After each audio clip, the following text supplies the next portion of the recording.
This is Boston. It's unique among American cities, and that's beyond just how uniquely obnoxious everyone who lives here is. So unique, I decided to illustrate it.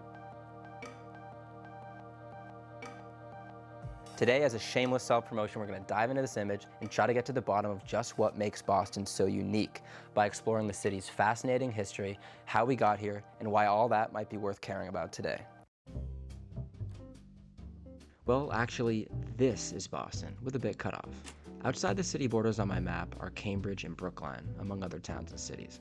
I've chosen to orient it this way, looking south, not because I hate cardinal directions and not because I hate people from South Boston, but because Boston's city borders can be misleading.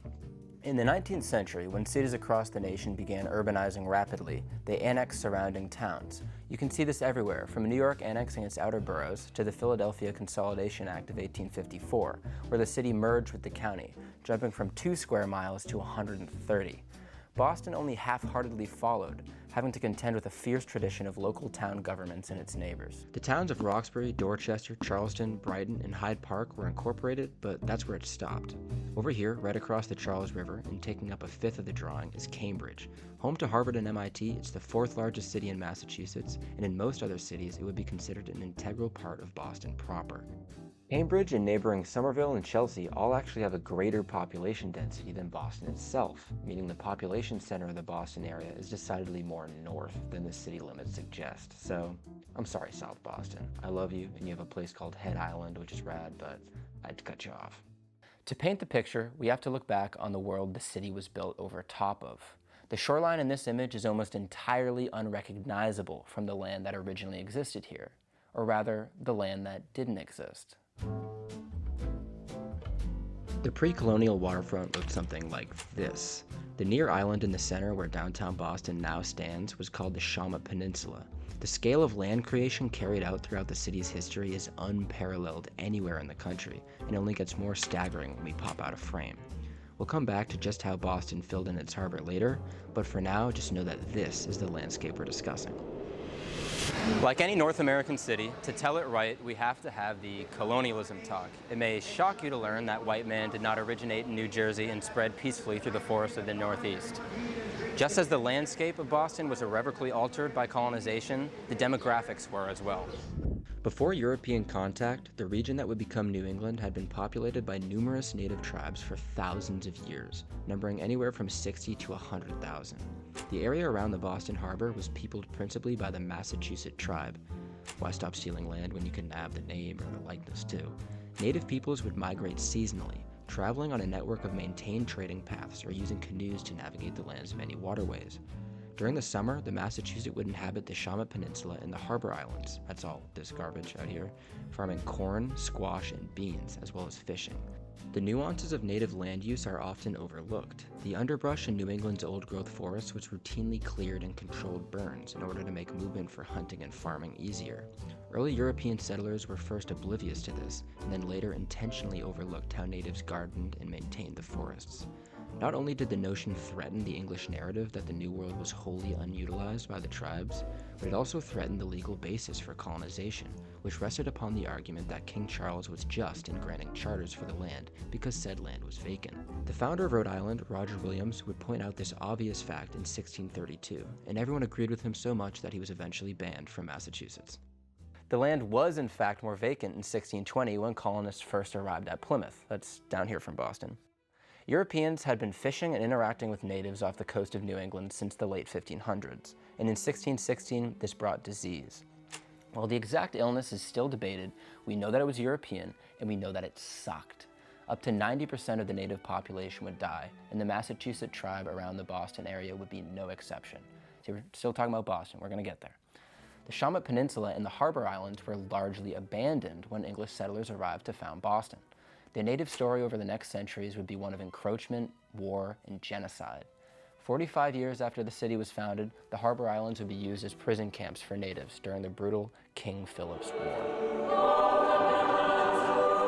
So on that uplifting note, we're all caught up on the history of the land before the city. The story of the city itself begins in 1630, when a fleet led by John Winthrop arrived in neighboring Charlestown, which had been established a year earlier.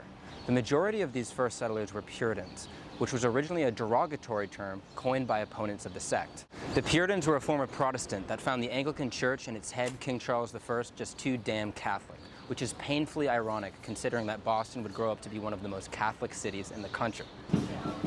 I think that's Julian Edelman. It's just like Their departure from the mother country was hastened by the increasingly discriminatory and homogenizing policies of the king, offering Massachusetts a constant flood of immigrants right up until the First English Civil War, after which the majority Puritan Parliament took power and the English Puritans could enjoy being hardasses at home without worrying about the New England winter. This Puritan Great Migration brought as many as 21,000 migrants into the Massachusetts Bay Colony and quickly made Boston one of the preeminent settlements in British North America. English historian Daniel O'Neill, writing in 1720, noted that 24,000 tons of shipping were processed in Boston annually, and that, quote, "The conversation of this town is as polite as in most of the cities and towns in I'm not doing that. The conversation of this town is as polite as most of the cities and towns in England, many of their merchants having traveled into Europe, and that those that stay at home having the advantage of a free conversation with travelers, so that a gentleman from London would almost think himself at home in Boston when he observes the number of people, their houses, their furniture, their tables, their dress and conversation, which is perhaps as splendid and showy as that of the most considerable tradesman in London." While technically the fourth permanent English settlement in New England, the settlement of Boston in 1630 marked the beginning of this migration in earnest, and the rapid acceleration of colonization. You can see this in that despite being founded 10 years earlier, Plymouth is still boring as hell. If you're an American, these dates should sound old. Boston is one of the nation's oldest cities, and in many ways it's one of the most European because of it. When looking at Boston compared to other major US cities, it feels almost randomly put together. Where almost every other city is underlined by a grid, Boston has this. Some call it spaghetti, I call it a good reason to take the tea. The oldest neighborhoods, namely the Financial District and the North End, were based around the city's original shoreline and hills. These road networks trace back to the colonial period, where the town was cramped between a web of docks and wharves, 3 steep hills, and the harbor. The resulting organic street pattern means Boston is full of interesting angles and small hidden streets. Maybe the most interesting of these streets is State Street, formerly King Street, which starts here and runs a half a mile that way to the old State House.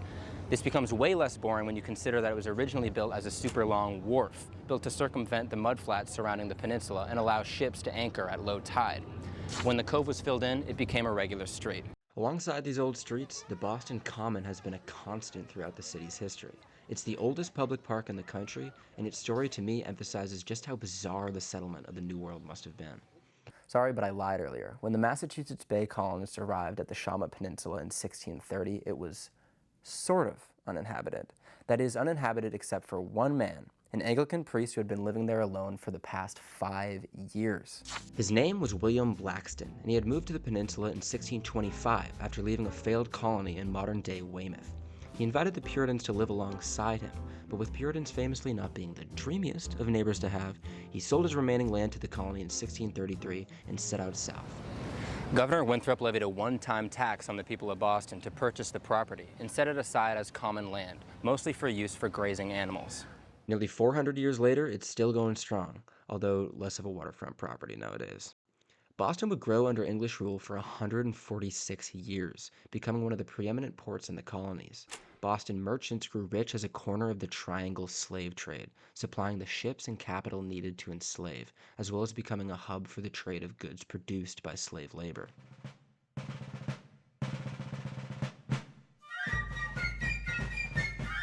By the time of the American Revolution, the town was the third largest in the colonies by population, and certainly the most dissident. Several of the inciting battles of the Revolution were fought around Boston, the most mythicized being this dude and his horse. In a testament to the remarkable amount of surviving historical buildings in the city, both Old North Church, where the signal of British troop movements was shown with a lantern, and Paul Revere's house itself both survive, with the latter being the oldest building in the city, built in 1680. For Boston, the war would mean siege, with General Washington occupying several fortified positions around the British-controlled town. In trying to break free from the town, the British would achieve a Pyrrhic victory here at Bunker Hill, suffering heavy casualties and deterring further maneuvers onto the mainland. The battle is commemorated by the Bunker Hill Monument, which is the oldest public obelisk built in the country, and was the tallest structure in the country from 1843 to 1880, when the Washington Monument in D.C. was completed. After Washington ordered the artillery captured at Fort Ticonderoga carted all the way to Dorchester Heights overlooking Boston, the British, like a modern renter, decided the town just wasn't worth the hassle and cleared out. The majority of residents fled the siege, stooping the population from 16,000 to 6,000, but the town would rebound in the coming decades, being incorporated as a city in 1822. This panel depicts the old State House as it would have appeared in that year. Built in 1713, the government had by this point already moved to the new, relatively, 1798 State House on the Common, seen here. Okay, it's time to address the big question. How did we get from this to this? Where did all the land come from? Bostonians have been expanding the city into the harbor since its inception, first with piers and dams, and then with soil scraped from the peninsula's hills. What was once a cove became a pond, became city. The largest and most famous of these projects was the filling in of the Back Bay. So, as your little attentive ears might recall, Boston up to this point was perched at the tip of the Shawmut Peninsula, which was attached to the mainland by the tenuous Boston Neck, which was so thin that there are reports of it flooding at high tide during stormy weather. But this extreme went the other way as well. The two bays flanking the neck, that's the South Bay and the Back Bay, were both tidal flats, meaning at low tide they would be bare. By 1829, Mill Dam had been built from Sewall's Point here to the edge of the Boston Common. The dam harnessed the tidal currents to produce power, as well as allowed Beacon Street to connect to the mainland. With the advent of the railroad, the landscape began to transform further. The Granite Railway, the first commercial railroad in the country, was built in 1826 just south of Boston to move quarried granite from Quincy to Charlestown for the construction of the Bunker Hill Monument. By 1844, two causeway railroads crisscrossed the Back Bay, the Boston and Worcester and the Boston and Providence lines. You can probably guess what they were for. These further disconnected the bay from the Charles River, an artful move which, when combined with sewage runoff, turned Boston's backyard into a sewer mudflat. With space on the peninsula and a continual shortage, the city approved a plan in 1856 to fill in the bay and create an orderly Victorian neighborhood on top of it. This photo from 1858, taken from the State House, shows the flats with Mill Street running southwest here and the rail causeways crisscrossing the bay. By the 1890s, the entire area would be filled. That's like that way. Architects Arthur Gilman and Gridley James Fox Bryant, what a name, whose father was the man behind the Granite Railway, proposed a new street grid defined by a central avenue with a promenade, far wider and spacious than the narrow and winding streets which dominated the rest of the city. The plan was heavily inspired by the ongoing remodel of an even smellier city across the Atlantic by Georges-Eugène Haussmann. Building height was regulated, the streets were lined with trees, blocks had access alleys, and the neighborhood was complemented by monumental churches, the Boston Public Library, as well as an abutment to the Common and the new Boston Public Garden, which was the first public botanical garden in the nation. It therefore should be a surprise to absolutely nobody that while being architecturally rich, the Back Bay is also rich, and 130 years on continues to be an exceptional place to do the most miserable shopping of your life. It certainly wouldn't be a stretch to say that the neighborhood was a response to the relative disorder of old Boston. From the modern aerial, it's plain to see just where the development collides with the original shoreline. The bay was filled in with the help of thousands of tons of soil scraped off hills in Needham, which was carted in on a purpose-built railway. This relationship between grid and organic street network often indicates where land has been created, such as in the neighboring South End, which was planned in a very similar fashion to the Back Bay and likewise continues to retain the vast majority of its 19th century architecture.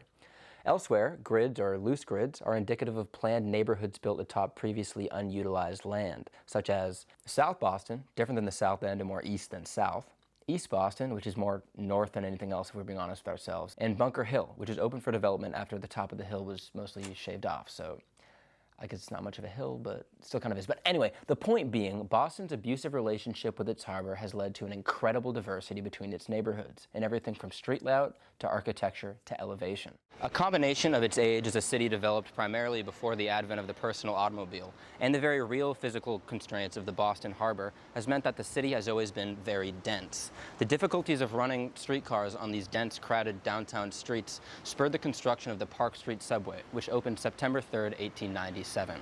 Its completion marked not only the first subway outside of Europe, but the fifth in the world. Because of its age, the tunnels are tight and often make sharp turns, meaning the regular heavy rail subway cars which run on Boston's newer subway lines can't be adapted to the modern-day Green Line. Instead, the Green Line uses smaller streetcars, which make tight turns sound as easy as a walk in the park.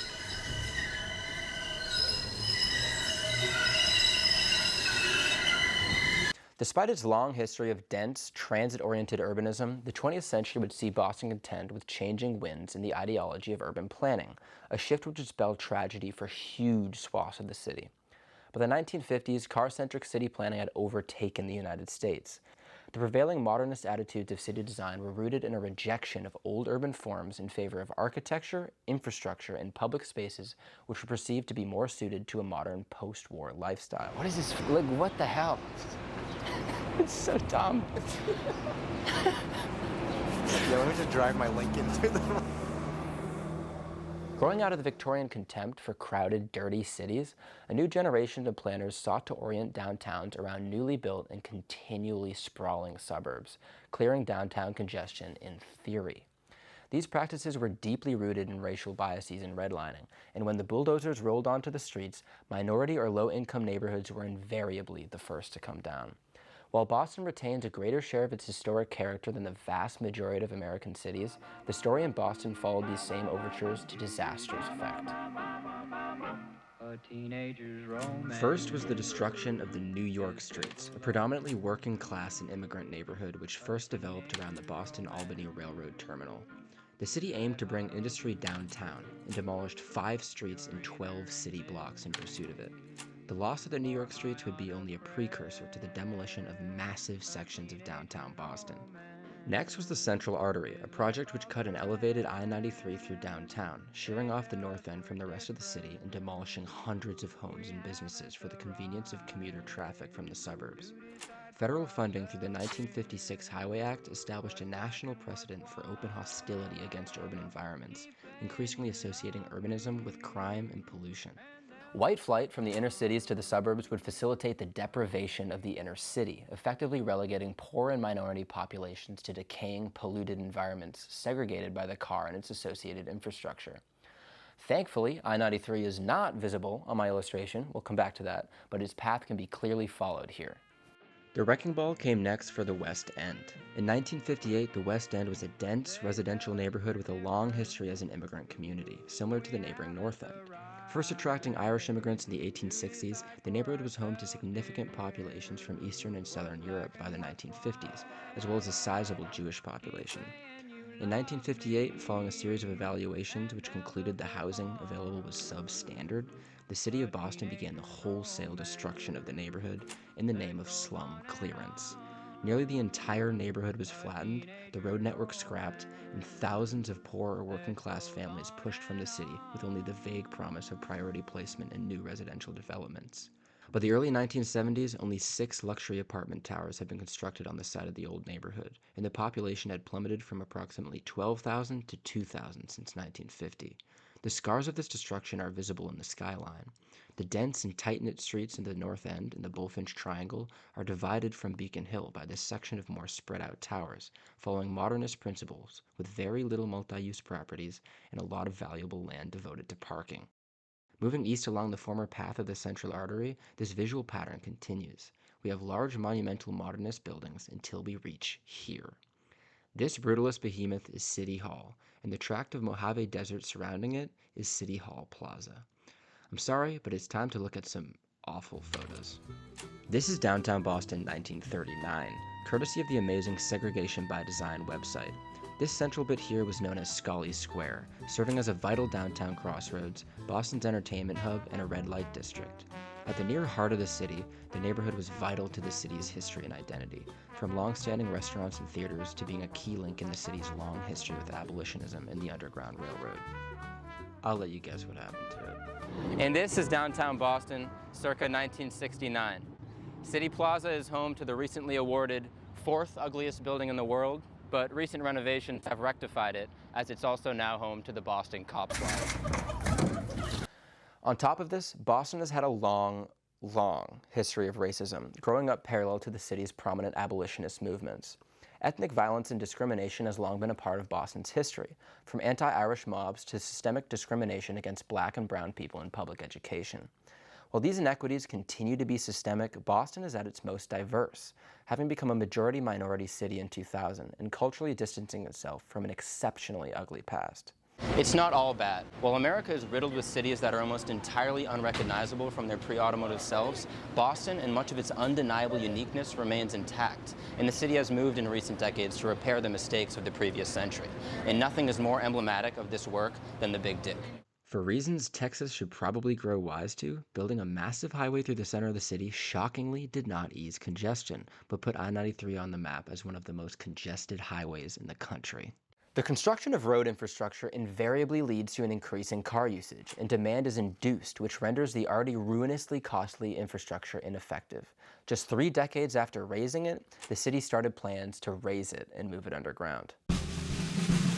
The plan to move the highway underground started in 1991 and officially finished in 2007, and was the costliest infrastructure project in U.S. history. By all accounts of people much older than me moaning, it was a royal pain in the ass the entire time, but I could not care less. The result was a near unquantifiable improvement in the quality of life in the city, as the North End and the waterfront were reconnected with downtown Boston, and the site of the former elevated highway was turned into the Greenway. And of course, on top of that, traffic on I-93 was solved forever until the end of time. Today, Boston is densifying, filling in disused blocks of parking and other scars of urban renewal. As one of the few truly dense, walkable cities served by a subway system in the United States, the success of Boston is an incredibly important indicator for the kind of urban living we need nationwide. Dense, well-designed, beautiful, and human-scale cities are vital not only for achieving a high quality of life in a world where more and more of the population lives in urbanized areas, but are vital for more efficient, climate-responsible living. Not only do community bonds grow closer and healthier in non-car dependent cities, but city services and resources can be more evenly and efficiently spread. Whether the city will protect its increasingly diverse communities from gentrification still remains to be seen. How cities such as Boston, New York, Philadelphia, San Francisco, and Chicago navigate the coming decades will play a huge part in determining the health of the nation, and whether rising cities in the South will continue to make the mistakes of the past. Boston's transit system, the Massachusetts Bay Transportation Authority, is crucially underfunded, poorly operating, and struggling to finance repairs and to climb to pre-pandemic levels of ridership. Despite this, the oldest subway system in the nation consistently punches above its weight in proportional ridership when compared to other U.S. cities, ranking only behind New York in annual ridership per track mile, and ranking 4th in overall ridership despite only being the 11th largest metro area. These few ailing flagships of what was once a world-class public transit network nationwide desperately need serious investment, not just to conduct proper maintenance, but to expand, adding services not commuter and downtown focused, but to the benefit of neighborhoods like Mattapan, Dorchester, and Roxbury, as well as to the surrounding cities in Cambridge and Somerville. With average rents in Boston breaking $3,000, young people and lifelong residents are getting priced out of the greater Boston area, and recent legislation aimed at increasing density in towns served by the commuter rail network has been neutered by NIMBYism.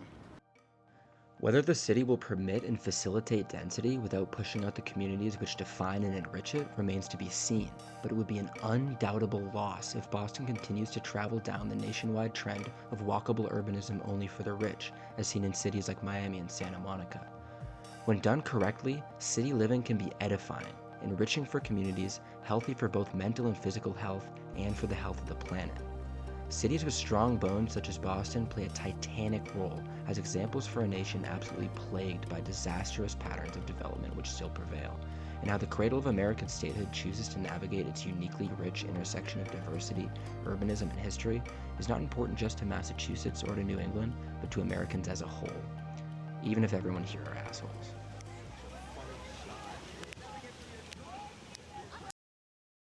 There you go. That's my speedrun attempt at the entire history of Boston in one video, and just why I love the city so much to draw nearly every single damn building in it, despite the fact that I'll never make enough to afford to live there. If you like the video, stop. And if you like the illustration, please follow the link in the description for a print, or reach out to my email. I do commissions because I'm an illustrator, and that's what I do. It's kind of fun. What is Amsterdam? Oh, we got a straggler. Catch up.